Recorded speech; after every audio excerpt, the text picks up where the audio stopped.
Okay, so let's talk about Selena. Because apparently her Unaliver, Yolanda Saldivar, wants to be put up on parole and wants to get released from jail. But the inmates are saying, sis, you better not. Because the minute you leave up in there, I don't know if they're going to do it inside or have some people on the outside do it. But they say, Yolanda, your days is numbered. If you think you're going to get up on parole and you're going to be granted release, then you better enjoy your days because they're going to be numbered and somebody's going to take you out. So Us Weekly is confirmed, I should say, on Monday, December 30th, that Saldivar, who is 64, is currently in the parole review process. Her eligibility date is March 30th of 2025. Saldivar is also eligible for inmate visitation per online records viewed by Us Weekly. Now, the New York Post reported on Sunday, December 29th, that Saldivar's prison record is currently in good standing. Now, Selena, as y'all remember, was pow-powed by Saldivar in March of 1995 at a motel in Corpus Christi, Texas. While paramedics tried to revive her, Selena died of hypovolemic shock.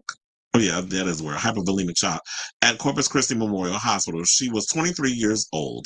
Now, Selena was survived by her family and her husband, Christopher Perez, who was also the lead guitarist in her band, Selena y los Dinos. Now, Saldivar, who was the Tejano singer's former fan club president and boutique manager, was arraigned and pleaded not guilty. She previously claimed that the shooting was accidental and that she had intended to unalive herself. Now, they said that they made me out to be a monster, and I just want to say I did not kill Selena, Saldivar claimed in an interview with 2020 in 1995. It was an accident and my conscience is clear. She also did a recent, what was it? I think it was I saw it on HBO Max. She did a little special where they basically gave her in her own words, and her family was talking about how they was digging up stuff and found out that they were trying to basically discredit Selena, saying like she was doing some things behind the scenes and she was even cheating on her husband with some dude that she kept traveling outside the country to go see. There was a whole bunch of stuff. I feel like they were trying to find ways to discredit her while trying to make Yolanda not look as evil as she has been painted by the press based off of the evidence. But they said, but she told me it was an accident. So how? But if they couldn't prove that it was an accident, they said, no, you killed this lady, you're going to spend the rest of your life in prison, but they put her up to parole. So now, after Selena's tragic death, they did release her English language album, Dream of You, which I don't even believe was finished. She was working on the English language album at the time. And so they put a lot of her greatest hits on the album. And then they added some songs that she actually had recorded to the thing. And then, the record actually did well on the charts. It debuted on the Billboard 200, and it made her the first Latin artist to do so because her album went platinum, meaning that it sold 1 million copies at the time. And this is physical media. This is way before streaming, but this was in the 90s. Now, 2 years later, they made the movie about Selena, which starred Jennifer Lopez as the Grammy winner. And the film also worked in Jennifer's favor because it launched her into superstardom, which it blew up her career as an actress. And also, that was her opportunity to capitalize on the music that she was doing.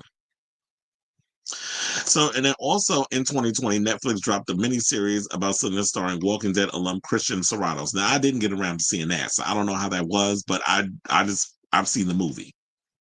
So, Selena sold approximately 18 million records worldwide, making her one of the best-selling female artists in Latin music. And the singer was awarded the Lifetime Achievement Award in 2021 at the Grammys. Now, 3 years later, she was selected as one of the National Medal of Arts recipients by President Joe Biden. So, Selena's legacy lives on. Yolanda is trying to find a way to get out of jail.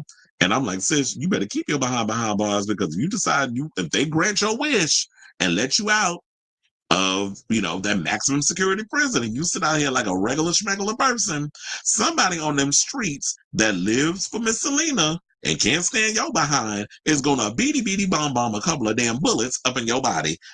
So girl, you better stay behind bars. So I say all this to say, what do y'all think of this story regarding Selena's Unaliver, Yolanda Saldivar, trying to go up for parole? Well, she's up for parole in March and she wants to get out. But we'll wait and see in these 2.5, well, since we're already in January, we need to count it. So like a month and some change on whether or not she gets free. So whatever your thoughts are, let me know in the comments.